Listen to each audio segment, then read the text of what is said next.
নমস্কার বন্ধুরা, মিমিস কিচেনে আপনাদেরকে আরেকবার স্বাগত জানাই। সকলকে জানাই সুপ্রভাত।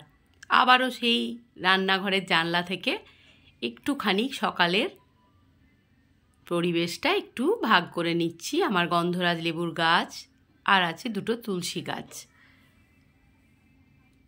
সকালবেলায় একটু ভালো লাগে গাছপালা দেখলে। ফ্ল্যাটে থাকার সুবাদে তো সেরকম গাছ অত রাখা যায় না, দু একটা রাখি গাছ আমি। এরপর আজ যেটা রান্না করব, ঝিঙে আর বড়া দিয়ে একটা ডালনা বানাবো। ঝিঙে, বেসন, আদা, টমেটো, জিরে, ধনে, শুকনো লঙ্কা আর কিছু কাঁচা লঙ্কা। চলুন এবারে বেসনটাকে আমি ভালো করে গুলে নেব। জল দিয়ে আমি ভালো করে গুলে নেব। এই রান্নাটা নিরামিষ দিনে খেতে খুব ভালো লাগে। এগুলো সব আগেকারই রান্না, বেশ একটা অন্যরকম। আমার খেতে খুব ভালো লাগে এই রেসিপিটা, তাই আমি আজকে বানিয়েছি। আজ মঙ্গলবার, মানে যেদিন বানিয়েছিলাম রেসিপিটা সেদিন মঙ্গলবার ছিল, তো আজকে এটা আমি পোস্ট করছি। এবার দিয়ে দিলাম অল্প পরিমাণে নুন। এবার কড়াই বসিয়ে দিয়েছি। কড়াইয়ের মধ্যে দিয়ে দিলাম বেশ খানিকটা সর্ষের তেল। তেলটা গরম হয়ে গেলে আমি বেসনটাকে বড়ার মতন আকার দিয়ে আমি ভেজে নেব। খুব যে বেশি তেলে ডিপ ফ্রাই করে ভাজতে হবে এমন নয়, কম তেলে দিয়েও এই বড়ার রেসিপিটা খেতে ভালো লাগে। এইভাবে আমি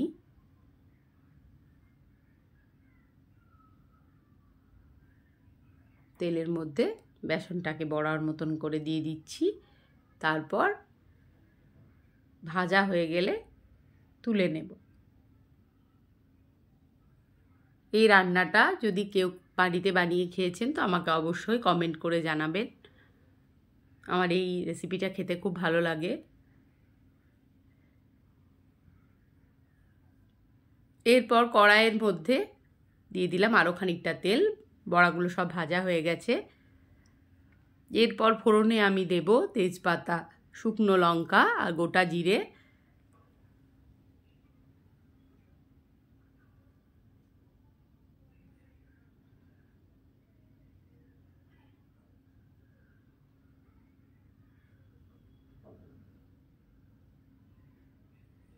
এরপর দিয়ে দিলাম নুন না, দিয়ে দিলাম হিং।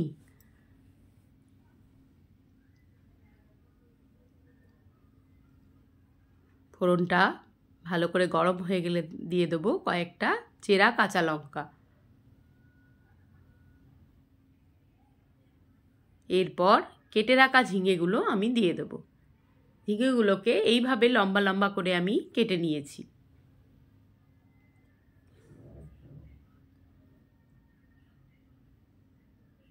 এরপর আদা, টমেটো, লঙ্কা, ধনে, জিরের যে পেস্টটা আমি তৈরি করেছিলাম গ্রাইন্ডারে, সেই পেস্টটা আমি ওর মধ্যে দিয়ে দিলাম। এখানে আমি শুকনো লঙ্কা দিয়েছি, আদা দিয়েছি, ধনে, জিরে আর টমেটো দিয়ে পেস্টটা বানিয়ে নিয়েছি। এবার ভালো করে মশলাটা কষাতে হবে। দিয়ে দিলাম নুন,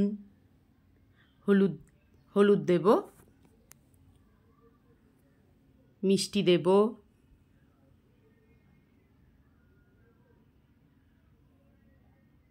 ভালো করে মশলাটা কষিয়ে নিচ্ছি।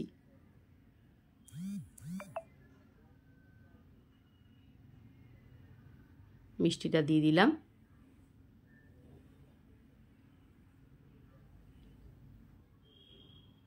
বেশ খানিকক্ষণ ধরে মশলাটাকে কষাতে হবে যাতে কাঁচা গন্ধটা না থাকে। এবার একটু ঢাকা দিয়ে দেবো।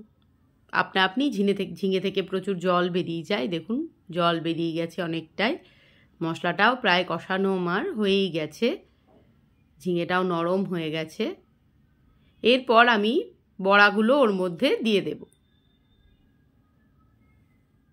যদি আপনাদের মনে হয় একটু জল দিতে হবে তাহলে দেবেন।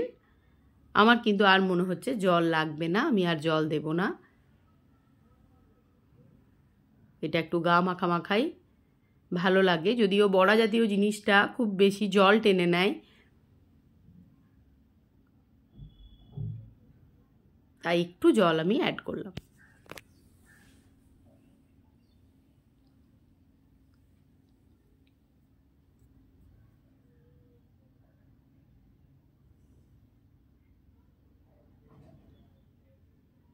এবার ঢাকাটা একটু বন্ধ করে দেব।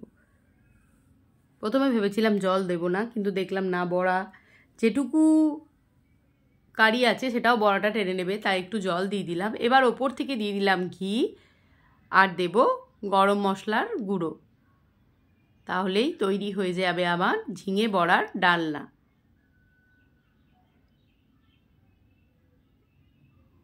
গরম ভাতে খেতে খুব ভালো লাগে বন্ধুরা, অবশ্যই একবার ট্রাই করবেন যদি কোনো দিন না খেয়ে থাকেন।